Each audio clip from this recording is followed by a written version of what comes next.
can't stop me, ladies and gentlemen. Welcome to Dram Talk. I'm Brad. And I'm Daniel. And listen, guys, I couldn't stop him. Brad went full-on dictator here. He's taken over the pod. He's forcing us to do another Oban episode. It's not what I wrote. Stick to the script. Stick to the script. I mean, in all fairness, you said this would be worth it, but, you know, I don't know. We're back to the 14 again. Yeah, a little more enthusiasm, please. I wrote enthusiastically. Sorry. Welcome to Dram Talk, ladies and gentlemen. We are back with the Oban 14. A spectacular dram, I say with a gun to my head. I mean, Again, this is not under duress. Stick to the script. You're doing so well. Well. I mean, like, at least we're enjoying it from your bottle, not from mine. Yeah, I had to crack out the bottle. I guess we can just kind of go over it and see, I guess, how it stacks up compared to last time. Because, I mean, I've had this bottle for a long time. Yeah. Mainly for just, like, I guess you'd say I have an attachment issue with this bottle. I just never want to see it go. So I'm just slowly chipping away at it. It's nearing the end of its life, but making sure it hangs around for a little longer. Yeah, so we're here just to have another look at the Oban 14, and I guess we'll probably do this over a few episodes whenever it kind of seems appropriate, but we'll probably just review and refine our ratings for some of these. I think we've realized that giving them just a single number from 1 to 10 doesn't really capture the complexity and range that we would like it to, especially when we look at it and we're like, oh, we also rated this one a 7. Giving this one a 7 doesn't really kind of capture the relationship, especially between the two. So let's do it, like, give it points. So like 7.5, 7.6. So I think we'll come back through these and give them ratings with a point. Yeah, and I guess if you're going to tell, this is probably going to be a bit more of a talk episode. Yeah. Like, we've done one pretty recently, but here's another one. Hope you enjoy it. Just shove it down your throats. Yeah. Here's another one. But yeah. I mean, we're sticking to the name of our pod. We are Dram Talk. Yeah. This is talk. Yeah, and I think, look, the real reason, I guess, anyway, that Oban 14's out again is I've had a lot of time for reflection. Yep. And I've just kind of thought maybe I was a bit too gung-ho. I was a bit too, I let my affection cloud my, I guess, score of Oban 14 maybe. Right, yep. So I guess I wanted to give it a more appropriate rating. Yeah, you did chuck it right at the top with a 9 on your previous rating. Yeah, and I think maybe I was thrown off by that all-time favorite. I mean, Oban is always going to be an all-time favorite for me. Yep. But I think now I can happily say it's a quite exceptional dram. Okay. That's still a favorite of mine, but is it so good that it's something that I could definitely say is an all-time favorite that I could take to anyone and they're going to enjoy it as much as I do? Mm-hmm. I'm not sure about that. I know, look, when we had my cousin on the pod and he enjoyed Oban 14 as well. Yep. So there is some merit to that. But if I'm just thinking, I guess, how it stacks up in the overall scheme of things, the overall world of whiskey, and just Daniel and I are continuously going and just trying so many different scotches and whiskeys that these scores are going to be a live thing. Yeah. Like a living thing. They're going to continue to evolve and develop and change.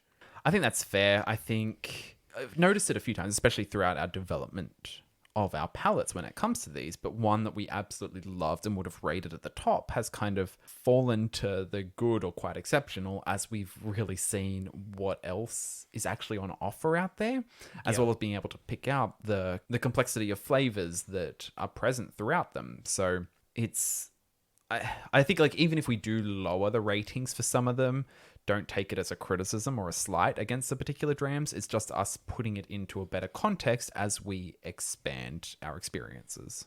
Yeah, that's true.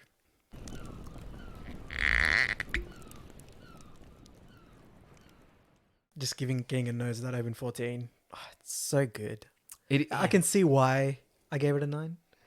Yeah, it's really good. It is a pleasant nose. I would have liked it quite similar, like not the same kind of nose, but the same kind of pleasantness that I got from like a Tobermory. Like that was just like so enjoyable to smell. Like they won't be exactly the same kind of notes because I would call Oban a bit more fruity, a bit more citrusy.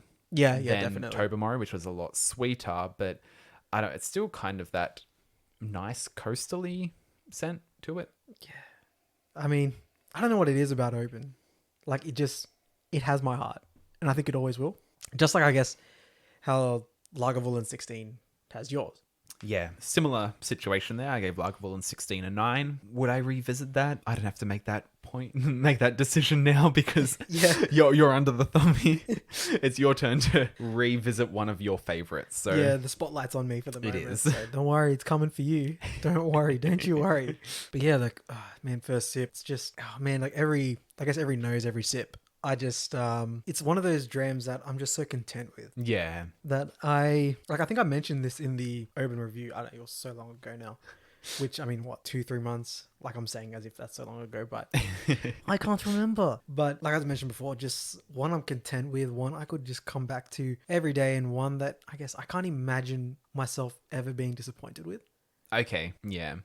I think that's fair. It is. I've got a bottle, and I would say my bottle has a little bit more than your one does. I'd be sitting at between 1/3 and 1/4 left. I'd say you're sitting like at just under that quarter mark. So they are bottles that I think it's clear by the amount left in them how much we have enjoyed them. Yeah, definitely. And going to, I guess, like a quarter mark of a bottle. Just, Daniel, do we finish bottles? Do we keep them on the shelf? Drink it all or savor it? What's the go? So at the moment, I can't remember the last time I actually finished. No, okay. I do know the last bottle I finished, and that was a Talisker 10. Oh, no, Ugadal. Sorry. No. Ugadal, the first casualty of the pod. That was the first casualty of the pod. I was thinking more in terms of the collections I've had and what I've decided to just polish off there and then. Ugadal was kind of a separate special moment. We chose to finish that because we were doing an episode on it. If we weren't doing that episode, it probably would have still been sitting there on my shelf. Yeah, and I mean, look, I've not finished a bottle that I own yet. Wow. Yeah, it's you really... haven't experienced that loss. Yeah, I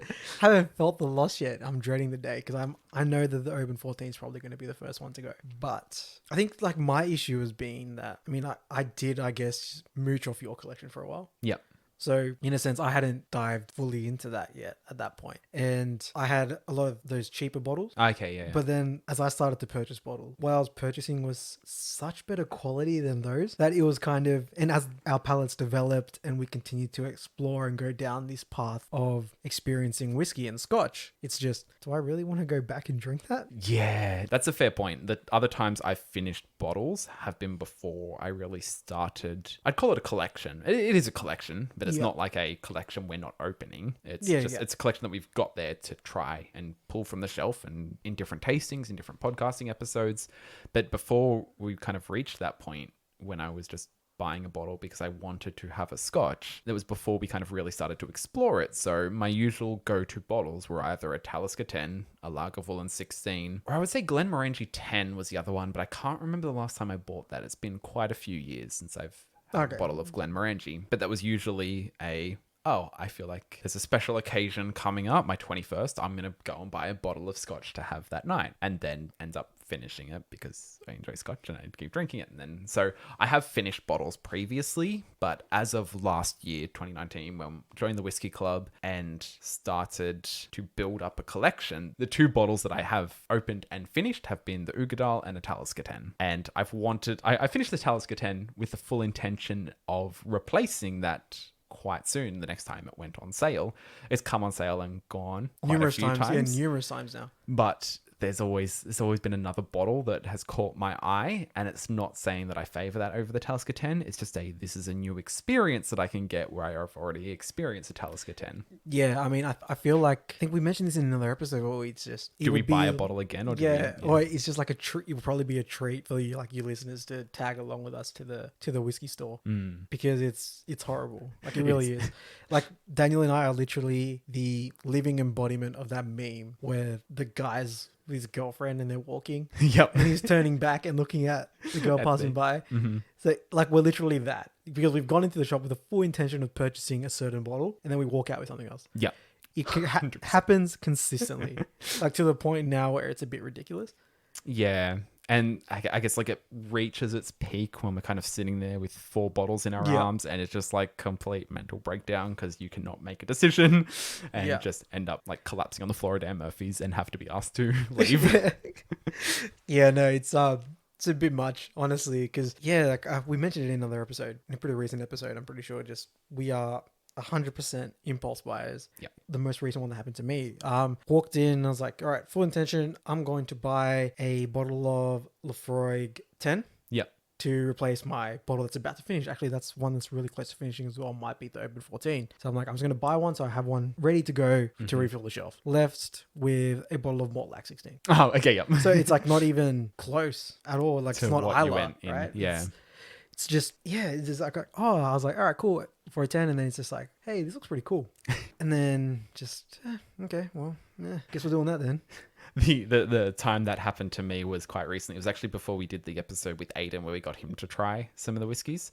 I went into Dan Murphy's looking for a just kind of one of those little 150 200 ml bottles of maybe like a Jameson or like a blend that we could get him to try. And as you do, like I wasn't just going to go to that front section where they've got all the little bottles. I went to the whiskey section and I left with the Ardbeg 10. Yeah. That was that. I want to justify that by saying here in Australia, we've had a really reduced amount of Ardbeg coming in. Probably be a bit of a shortage. Yeah. Yeah, like the shelves have run dry of Ardbeg for a couple of months. And I think a shipment must have just come in because they were like fresh out of the box on the shelf. There would have been, I'm saying like judging from how far back it was, I think they had about 8, but there was only 2 left. So I just grabbed a bottle and I left. And I was like, not what I came in for. Probably can't afford this. But I'm leaving with this anyway. Yeah, I remember that day. 'Cause I remember you sent me a photo and I was like, buy me one. And then I was like, wait, why do I need you to buy me one as well? Because you're buying one. I don't need one as well. You know, so yeah, it's just one of those things. It's just, yeah, we just can't seem to make decisions when it comes to these things. We have an idea and it's no matter how many times you say it to yourself in the car on the way there. Yeah. Like, I'm going to get this. That's it. You walk out with something else. Happens all the time. It really does. Yeah. But even on that, like, say we buy bottles, I always buy them to try.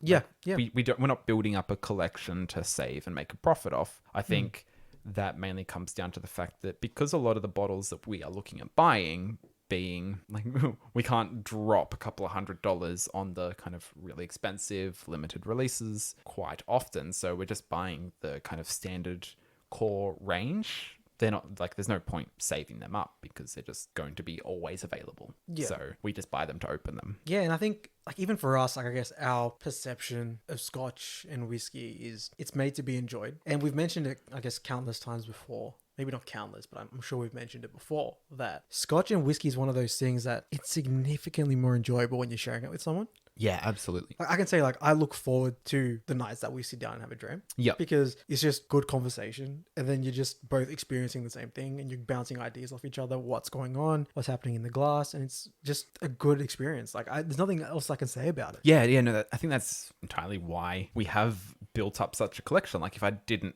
have someone to share that with, I don't think I would be buying as many as I am and enjoying it as much as I am, because there's just something else about having someone there that you can like get feedback from when you're trying it. And I guess it's a mix of just a shared enjoyment as well as seeing how you develop your palate as you try different ones and you compare notes with each other. And I think one of the things that I've really enjoyed with our experiences is as we're starting to get to a point where we're reading the tasting notes and we are picking up certain things in the tasting notes, but then as we're kind of like branching beyond that and starting to go like unguided into talking about what we're experiencing, like seeing how we're picking up different things at certain times is really interesting. Like there'd be something you're saying you're picking up, can't really get that, and something sometimes I say it as well and you don't really get that as well. But that's just like interesting how different it can be for different people and just how much it's enjoyable when you can't really have that if you don't have someone to share it with.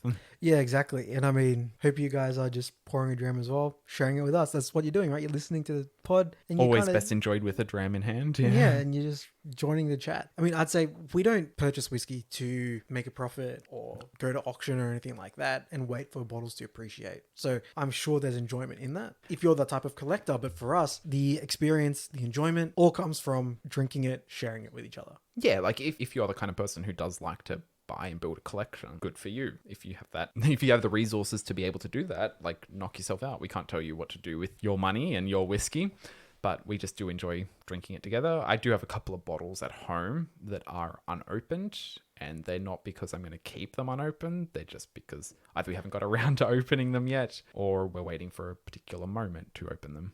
Yeah, even a couple of them, they're a bit of a dilemma at the moment. Like, what are the two you have? Are the Lagavulin The Distillers? Lagavulin Distillers Edition, which was...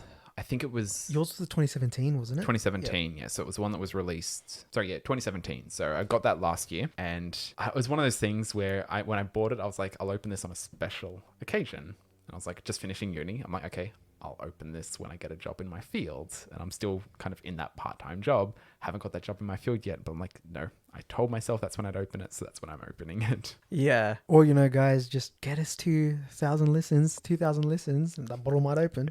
You never know. We'll see. Whatever can persuade it. So you heard that, folks. Share the pod. But then the other one you had was the Archie Rose one, which is just really recent. Yeah, so that was their Archie Rose first release of their single malt. So Archie Rose, for our international listeners, is an Australian distillery. They're located here in Sydney, and it's their very first single malt that they've released. And they did like a pre-release where they had a certain amount of bottles that went out, 3,000 to be exact.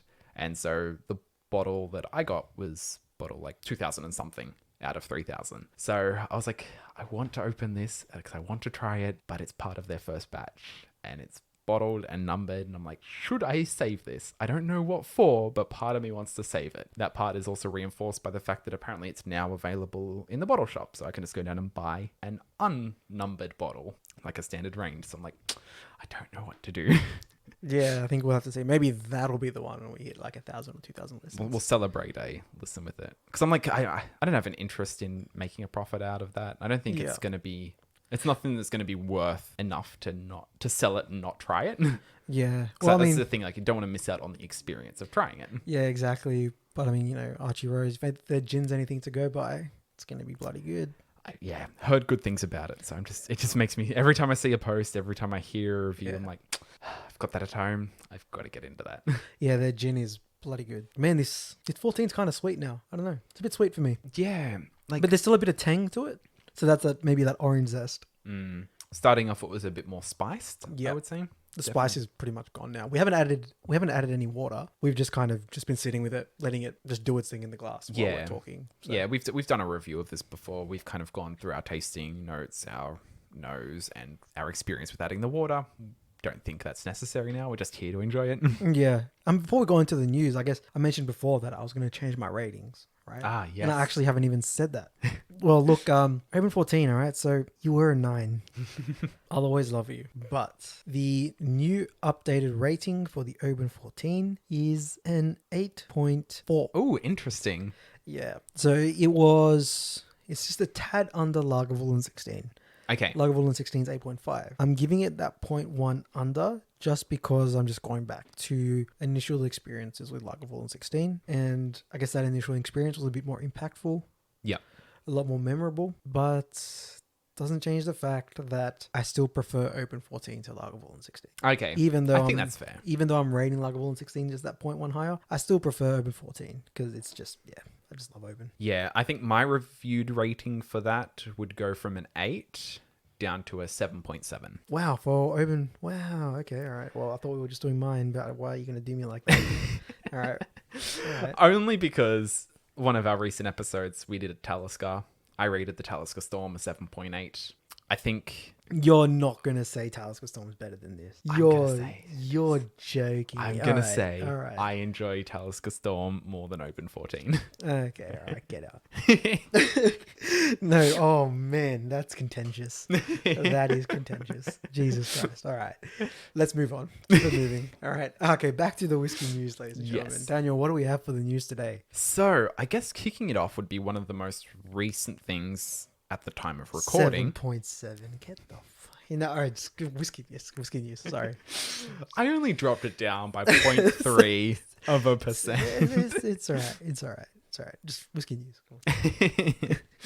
So, the Macallan has announced the oldest whiskey release ever. What they've called the Red Collection. So, it's a series of 6 bottles, and they are super old. Like, starting off, the youngest of this collection is 40 years. That's not good.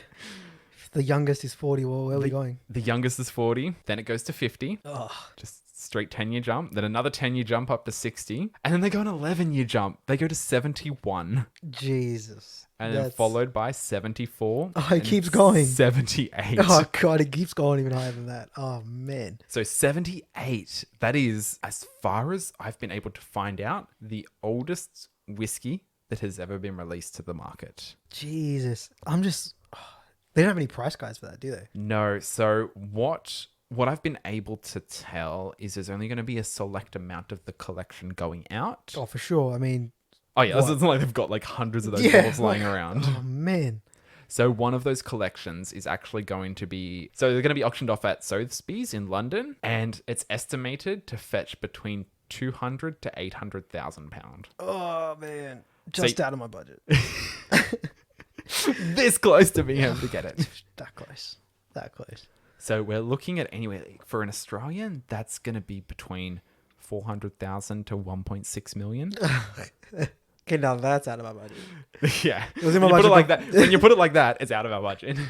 It was like just out before, and then when you converted it, it's well out. It's like, okay, now I can definitely just discount that from my... And I'm pretty sure one of the collections is going to be going to Master of Malt. Okay, like to sell. To sell, yeah. They're Man. It's going to be up for sale there. I don't know if there are going to be any others that are released to other distributors. I imagine they would be, but yes. I mean, what did you say the oldest one was? 76? 78. 78. Like, how many bottles do you think they got out of that cask? It is hard. Like, I don't even know what's left after the evaporation process at that age. Man. I want to say you're getting very, like, maybe a handful of bottles. Like, what would the ABV be on that even? I doubt it'd even be over 50%. So it looks like it's sitting at 42.2. Jeez, 42.2. Man, that's even lower than 43%. Lower than this fine Oban 14 right here. Honestly, I would not put it past you to rate Oban 14 higher than the Macallan 78. Okay, well, it's not getting a 7.7, that's for sure. Oh, man. 42.2. Jesus Christ. I mean, that's just, I guess that's a part of it being. That's part of the process, it makes me right? wonder, like, would they have aged that up to 80 had it not been for the fear that it would drop down below 40%? That could be something there, right? Because, like, for anyone that doesn't know, like, Scotch can't be sold at less than 40%. So if their casks start dropping down, they start to panic because it's like, shit, we may have a 78-year-old whiskey that you now have to, like, mix it with one of your other younger single malts to reach that, and then you can't label it as 78 because... Yeah, because you'd have to label it as whatever the youngest one is in there. Or it makes me even wonder, like, what if they've got older spirits in there that they've were had below they've had to cut into the 78. So 78 was the youngest one, they cut into that. Like, that's crazy. And I just wonder as well, like, could you imagine being the... Like, I don't know if any of the people who casked these spirits are still alive today. Like, you imagine they'd be about, 20 when they were working there. Yeah. That'd make them, 98 now. If anyone there is still alive, you'd think, would they like to try it? Would the Macallan let them try a little bit? Oh, you'd hope so. Yeah, you would hope so. But I'm like, could you imagine hearing that something you casked 78 years ago is going to be selling for over $1 million Australian dollars? Yeah, oh man, that's crazy. That's absolutely crazy. And I mean, just going off this whole old whiskey, these current, I guess, unimaginable age statements. Right. I don't know if it's just because we're a lot more ear to the ground now with the actual world of whiskey than we were before. Because I think before we were a lot more focused on just developing our palates and experiencing as much of Scotch and whiskey as possible. Whereas now we're a bit more, like I said, ear to the ground. We're actually paying attention to news and the goings-ons. So we start hearing a lot more about older whiskies that are being released. Like only a couple of weeks ago, Tobermory announced they're going to be releasing a 23-year-old. I don't know. Is this maybe just like a current, I guess, trend that's happening in the industry where distilleries are maybe trying to capitalize on that market that seems to be growing and continually expanding, I guess, that market of collectors? Yeah, and again, this is where you say, like, it's just because we're now delving into the world that we're a lot more aware of it. I think it's a combination of that as well as, I guess, the time we're in where you've both got people all around the world who have instant, immediate access to news and information. So Yeah, that's so true. you can spread the word of your 20, 30, 40, 50-year-old whiskey to everyone almost instantaneously. Yeah, because I think I'm pretty sure I messaged you the day the day The Tobermory announced. Even Oh, Tobermory Tobermory, yeah. even announced at 23 because I saw the post on Instagram like straight away. And like within that, like people have wider access to the community. You can get on, listen to podcasts, you can get on forums like Reddit, you can watch videos on YouTube, and majority of these people have either a fan base or a community or a platform where they allow a community to interact. So not only do you have people exchanging ideas, so you're getting a lot more people willing to be open to trying new whiskeys than they would be before. Like when, I know, like even talking to my parents, my grandparents, like they all usually had a single bottle, a single brand they favored and chose. Yeah. And so they just stuck to that one drink. It's like, but now like everyone's trying a lot of different things. So I think we're almost reaching like a golden age for distilleries, because like even just going to our local bottle shop, I'm just comparing it to what I remember, even from a few years ago, even from when I turned 18, the selection wasn't that big, but now they're huge. They've got entire walls dedicated to whiskey, and we've almost watched it in real time as well develop as we've started to get access to a lot more Japanese whiskey, even to a lot more Australian whiskey. Like a lot more of distilleries have cropped up in Australia, and their bottles are now coming onto the shelves. Archie Rose is a case in point, which only came out a couple of weeks ago. So you've got distilleries having a lot more variety out there within their core range, as well as a lot more different expressions. So when you've got people who are a fan of your whiskey, you can get them buying special releases or different, unique, experimental expressions, whether that be peated, whether that be different casks, whether that be different age statements, or even different ABVs. Like I just mentioned, like we're kind of watching that happen in real time, where even Scotch and whiskey is becoming more and more ingrained into popular culture as well. Mm-hmm. It's just becoming almost present in today's media. Like it's just constantly there. Like when you're watching a show. Yeah, and this could be another thing where it could, like, I don't want to like over exaggerate how like the actual situation could just be, I don't know what you'd call it, confirmation bias. Like I'd say confirmation bias. Like we are so much more aware of the different brands, the different whiskeys, that when we actually see about it or hear about it, it sticks in our mind a lot more. Yeah. So like it could be that we overemphasize that, but at the same time, just seeing how large communities are and watching communities grow and starting up even our own podcasts and just watching our listeners grow as well as people contacting us. It's like, well, okay, so this is something that there are people out there. There are people looking for avenues of exploration and experience and people to share that with, that I think distilleries are able to capitalize on. There's a market there that they didn't have 20, 30 years ago. And so you'd see a lot of distilleries that are able to now release older age statements to a newly captive audience, and some of them who are, I don't know, like maybe be able to afford it. I know we can't afford some of these ones. So I can only imagine people out there are able to afford it. It's a good time to be a lover of Scotch and whiskey. And I guess, just going back to Daniel's point there, I guess like our grandparents' days where you had that bottle that you'd stick to, or that distillery that you knew and loved. And that was kind of all you did. You stuck to what you knew, and you wouldn't go out and explore and try different things. But also you might not have had the freedom to. Yeah, you may not have had the distribution even. Yeah. Like it might not have been readily available for you to purchase. So that's what was available at the time. That's what you knew, and that's what you got. Mm-hmm. So Daniel, 2 distilleries for the rest of your life. Like if I could only drink from 2 distilleries. Yeah, you can only drink Scotch from 2 distilleries for the rest of your life. I mean, you go out to a pub, look at the menu, there's 2 distilleries that you chose aren't there, you're drinking something else tonight, buddy. Okay. My first one, I'm going to say Lagavulin. Okay, yeah. I'm like, it needs to be a peated Could have one. picked that, yeah. And I think I just enjoy it so much. Like it is, I think, really kind of underlined that point in our Lagavulin episode when we reviewed that, and it's like, it's just home. It's just comfort. It's enjoyable. It's peated. And For my second distillery, it's not going to be a peated one. It's also not going to be Talisker. Okay, I thought you were going to say Talisker, and I was thinking, like, come on, spice it up. Yeah. I'm going to change it. I'm going to add... I'm going to say for my second one, it'll be the Glen Alecky. Okay, yeah, that's pretty good. I like, maybe a little bit premature saying that. I've only ever tried their 15. So I don't know what the others are like. Hey, I mean, if they're not good, at least you know you can just drink the 15. Just drink the 15, I'd be happy. Yeah, exactly. No, but the 15 is just so good. They're by far my favorite Speyside distillery. And I've just heard really good things about the 12 as well. And I can only imagine their cask strength 10 and their 18 are equally as good, if not better. So I'm happy with that. What about you? All right, for me, like, I mean, it's pretty obvious. Oban. No freaking way.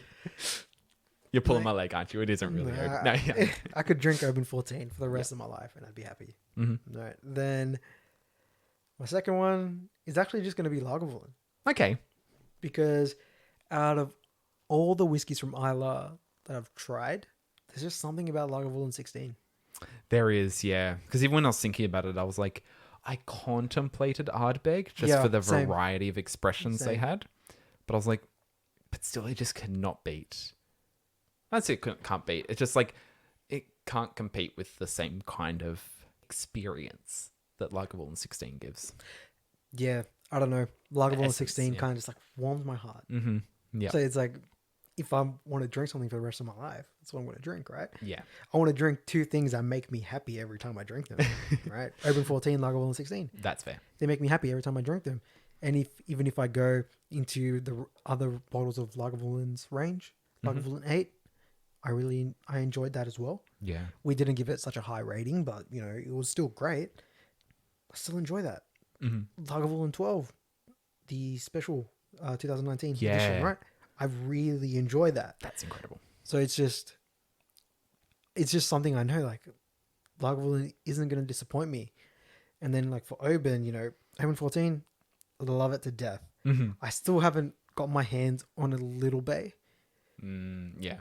But we've done one better, folks. The real reason for this episode, Daniel, look what I got to the table.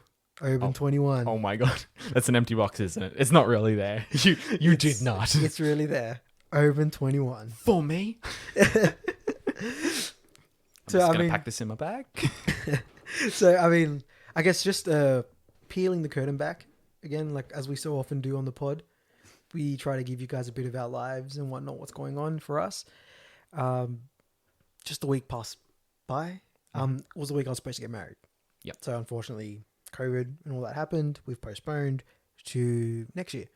Okay. But my partner and I, we still decided to get each other gifts, and she got me a bottle of the Oban 21. She's the best, isn't she? Man. Right? Yeah, but oh man.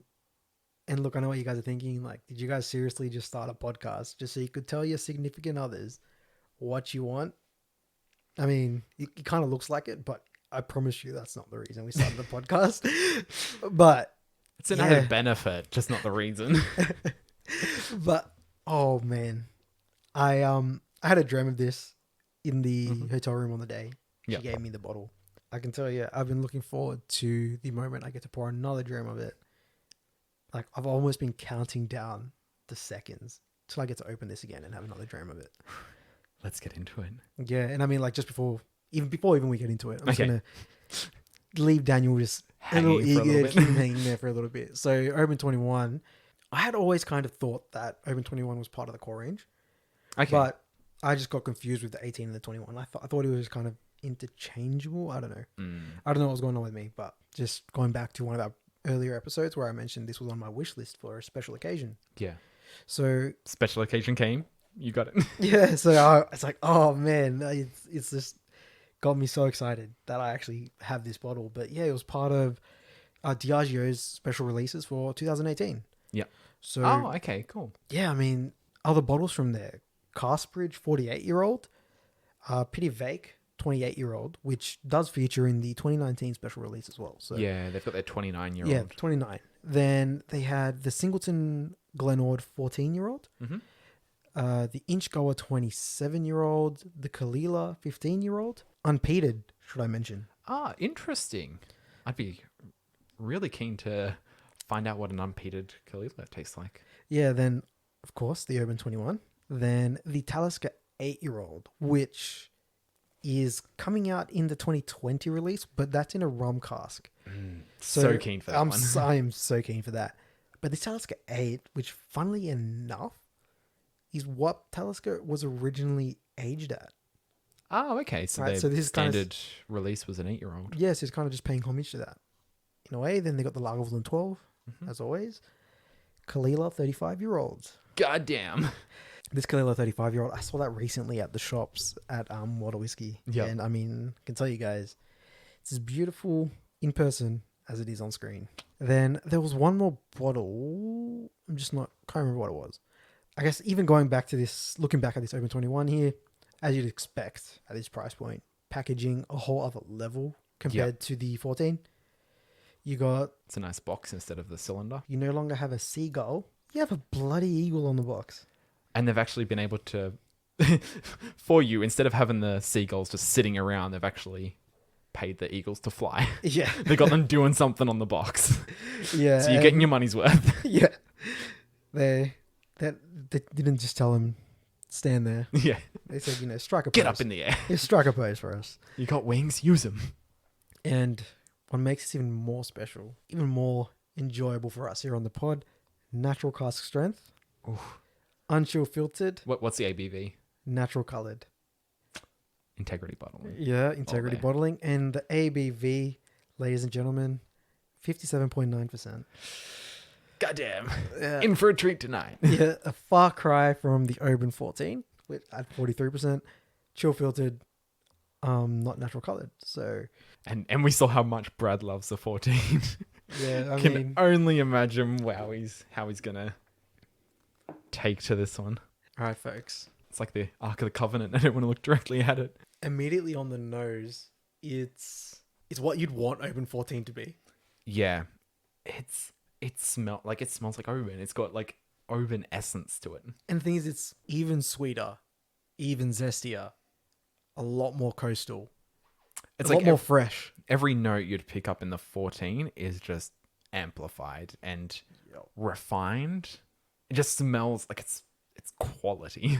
But at the same time, even behind all of that, you can kind of see there's a little bit of a spicy bite to it as well. Yeah. Man, it's But even that, like even on the nose, you can always smell it's gonna be smooth. It's gonna go down easy because you're not getting like that massive high percentage alcohol hit. yeah. I mean, the nose almost reminds me of that same, I guess, sensation, that same feeling we got with the Glendronic 15, which was at I think 50%, 51%. Yep. Where the nose was deceptively smooth. Yeah. And it's almost like that here. So like as you already ticked it off. You've got like slight saltiness, orangey zest, very coastal. It's also very it just smells very fresh, like the outdoors. You could almost just sit here and continuously just nose it. Yeah, I'm I haven't even got onto the palate. I'm just really happy to nose this one. Yeah, and what I found as well with the Oban 21 here was it evolves in the glass. Right. Like that dram that I had the first night I received it, what I found was that the way it continuously just changed in the glass was so pleasing. Yeah, there's a lot of layers to this one on the nose. I want to say even like a slight pepperiness, like very slight. I think we just need to stop nosing this because I feel like we could just nose it forever. And I think even when you just look at it in the glass, you can just tell, it's none of this. There's none of this caramel coloring in that. No, it's all natural, baby. Oh goddamn! I told you this was something else. Wow. There's so much going on, right? Yeah. Initially, what I got was like Even before you start sorry, there, yeah. what I love about this is it's sweet, it's spicy, it's zesty, it's briny, all at the same time. And not only that, it completely coats your palate and the finish is with you for a long time. Oh my god. Yeah, it's this is a very special dram.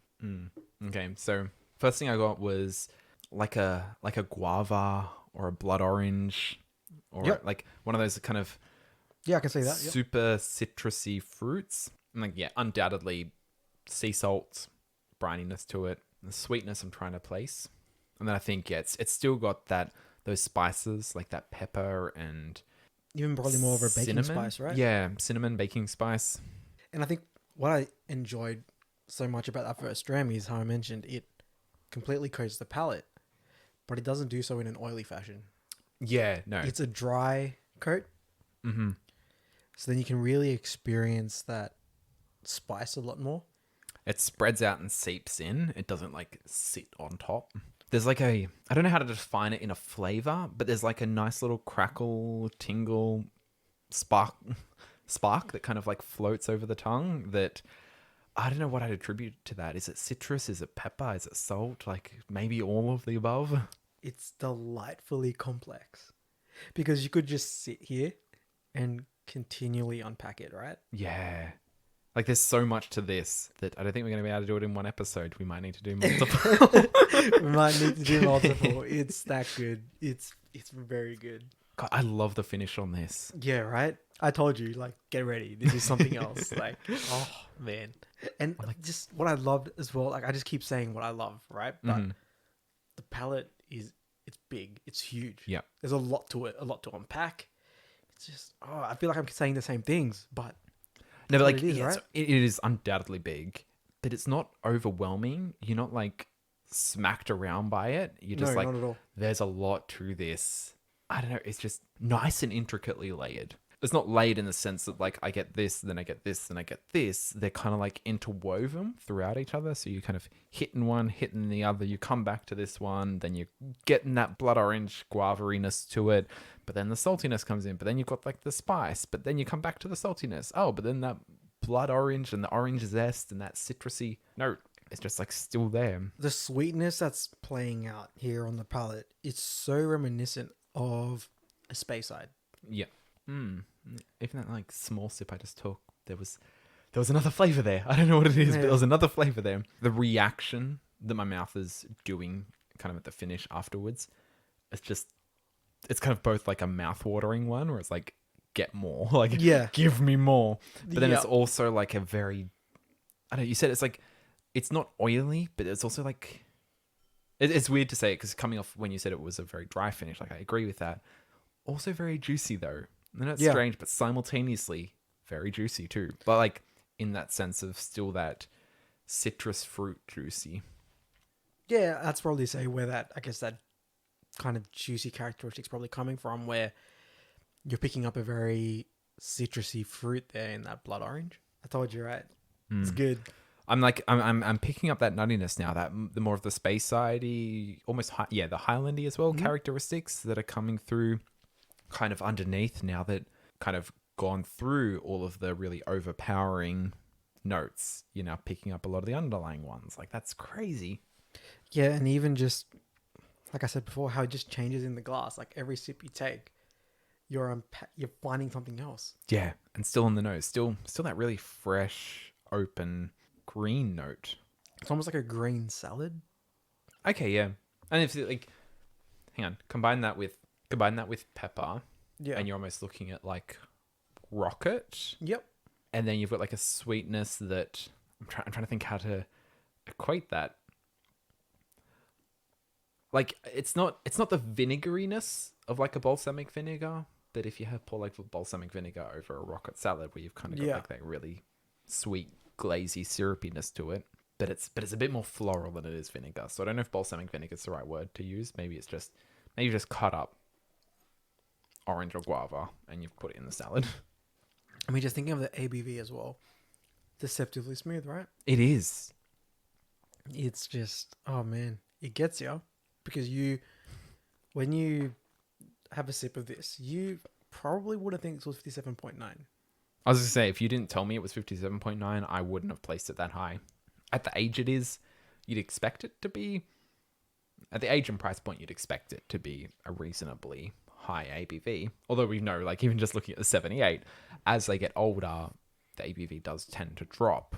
So I think this is a really decent ABV for the age. Yeah. Oh man. I just like I mentioned, I was just looking forward to today so much because I just couldn't wait to crack this open again. Because that first dram I had was so good that I knew that this probably wouldn't be something I wanted to experience a second time alone. Yep. So Okay. it's kind of like a thing. It's like it was an experience that had to be shared. Oh man, and I still got like a little bit of a decent amount in the glass. I really, it's like I'm just like, oh, I'm just kind of seeing how further I can go until I add the water. Add the water. Yeah.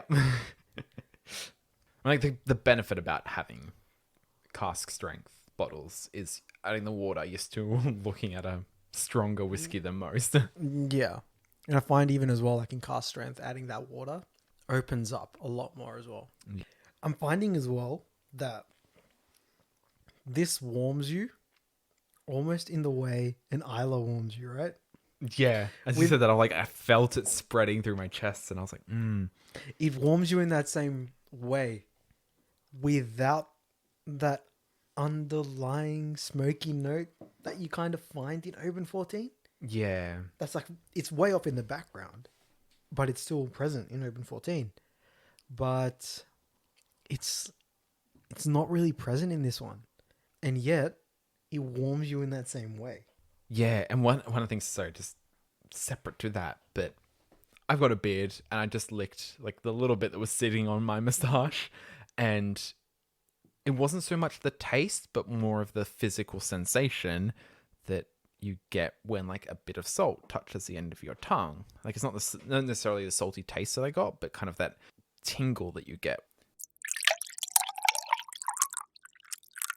Picking up more of the spices now on the nose. Yeah, I'd say the oaky characteristic of the cask is coming out a lot more now. Yeah. And it's weird, simultaneously getting both a different version of the islands and the coast, as well as a different version of the space side. No, not space side, as well as a different version of the Highlands. Yeah. So the floral notes are coming across a little bit more, as opposed to the really green, fresh notes. And I guess that peppery notes are a little bit stronger. I'm almost thinking as well, do I add another teaspoon of water? I don't know. Just to fill it out so you have a little bit more Yeah, just volume in the glass. give me a bit more in there. The way it evolves in the glass is so intriguing. Yeah. And one of the things with this is like, because it was so smooth initially, you don't know whether you've added enough water because it's still going to be as smooth. So you're like, how much have I diluted it by? I don't know, because it's still really smooth. It's so weird that I'm enjoying the nose almost as much as I'm enjoying the palate. Yeah, it's crazy because there's just so much complexity in the nose that it almost gives you that same enjoyment of palating the whiskey. Yeah. I just took a sip and I'd say a lot more gingery. Yeah, I would agree with you there. Peppery, and that nuttiness that you mentioned before, that I was trusting you and assuming it was there, but wasn't really picking up a little bit stronger now. I'd call it a really savory nut. Again, I don't know what kind of nut I would equate it to. Yeah. Maybe like a walnut or an almond, even a pecan maybe. Man, it's one of those where it's just that little bit of water has just almost activated those spices. Yeah. Oh, yeah, I really enjoy that. It's like, yeah, it's a lot more spiced now. The saltiness and the citrusy notes are still there, but just not as large as they were before. Yeah, they've kind of just moved out of the way and they've Highlighted some of the other ones. they've highlighted the spice and they've let the spice go and they've kind of said, look, it's your turn now. We've had our turn. We've had our time in the limelight. Here you go. I mean, like, that's crazy how much it's changed just with like a little bit of water. Man, love to see those kind of interactions. And I'd say like even underlying, I'm finding almost a creamy kind of characteristic. Okay. Yeah, I get that. And I was trying to think of a way to describe the change in mouthfeel, because I think that perfectly underlines it. Like before, where it was a lot more of a juicier mouthfeel, like you get like that burst of juice. So it's very liquidy and it kind of like seeps in. Yeah. It's creamier, so it's like coating slightly, but not in the same kind of oily way that we describe an oily mouthfeel. So it's a very creamy. That's a good one. I mean, I'm savoring like every last drop in the glass. But yeah, that addition of water here is so, so enjoyable. Yep. At one, how much it changed it, and two, just how unique this bottle is. Because you think like we've never really experienced a bottle at this price point before, No. right? I think it'll be a long while before we do Yeah, a different one. Yeah. but still, like, man, so good. So good. Oh man, even before we finish these drams here and give you the ratings, I mean, let's do I guess, I'd say a more expensive than normal whiskey wish list. I wouldn't say expensive as though the same price point as the Oban 21. Yep. Let's say a Just- price point just- of 200 to 400. Yep. We'll just knock it up a notch from our original one, which I would say would be, yeah, they're all less than $200. Most of them sitting below the 100 mark. Yeah, all right. So, so 200 to $400. I'll start, right? I've Yep. got Octomore 10.1. Yep. Right? I've tried that pretty recently. Really, really enjoyed it. It's about time. It's time. It's almost time. The Mortlach 20. I'm really enjoying my bottle of the Wee Witchy. I think I really want to delve further into that. Then Johnny Walker Blue Label. All right. I don't know. I've kind of always wanted a bottle of Blue Label. Yeah. It's kind of, I don't know if that's just, I guess, popular culture or just The popularity like- of the brand itself. the popularity of the brand, or how, I guess, it can almost be seen as a certain like status symbol. I don't know. It's like, Yep. oh, you've got a bottle of Blue Label. It's like, oh, what Johnny Walker do you drink? Oh, I drink Blue Label. So it's kind of like, yeah, I just kind of want a bottle of Blue Label. Yeah. Oban Distillers Edition. Wouldn't be a Brad list if it didn't have Oban. Yeah, of course, right? It's me here, guys. There's going to be Oban in the list. I'm going to find a way to To shoehorn incorporate it. Yeah. that very tiny range into every single list we do. And to finish that off, the Glendronic 21 Parliament Edition. So I've always wanted a bottle of the Glendronic. And I mean, as Daniel mentioned before in a previous episode, we're still very, I guess we're still very sour. Is sour the right word? Yeah. Sour, salty. Sour, salty, along those veins. We're still very,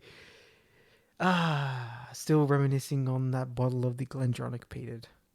Yeah, the traditionally peated one that the Whiskey Club in Australia had as an add-in.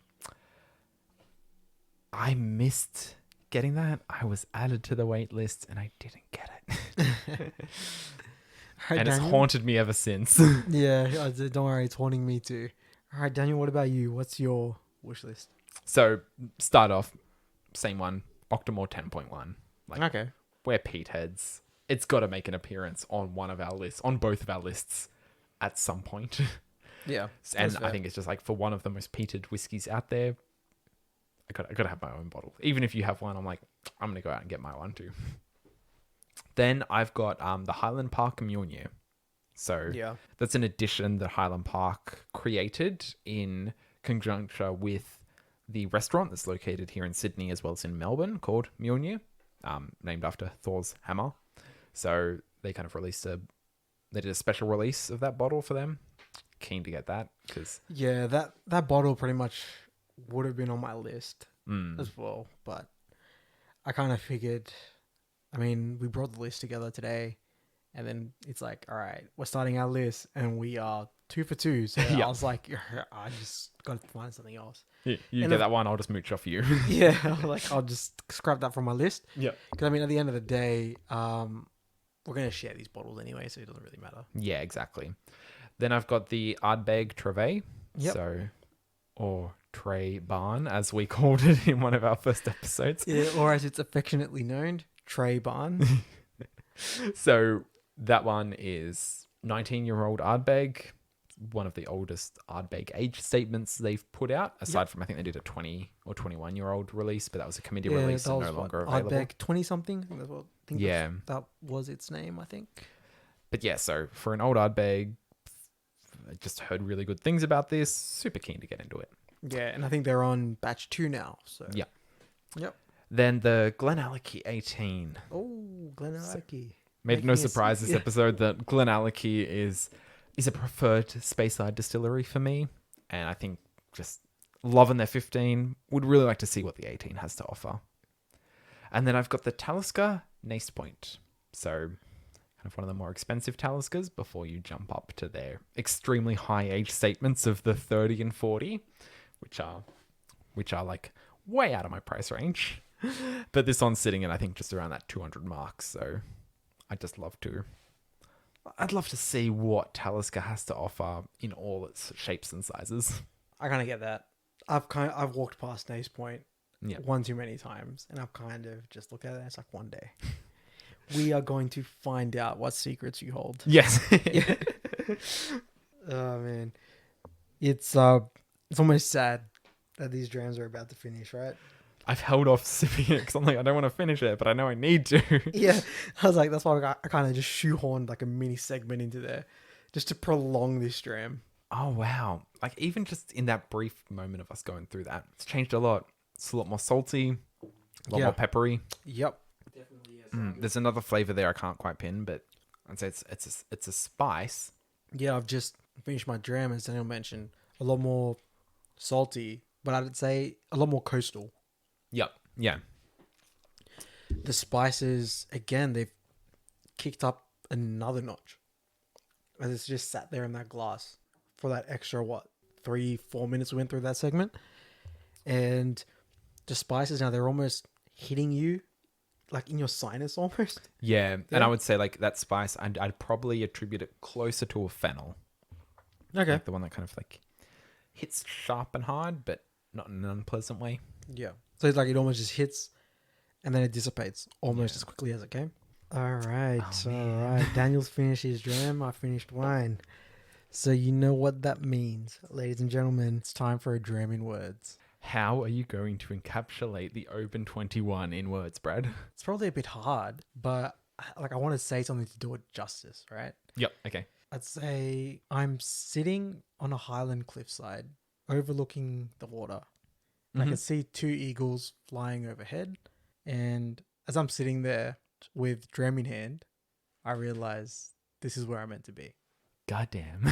Yeah. I think that kind of encapsulates, I guess, how much I love Oban. Yep.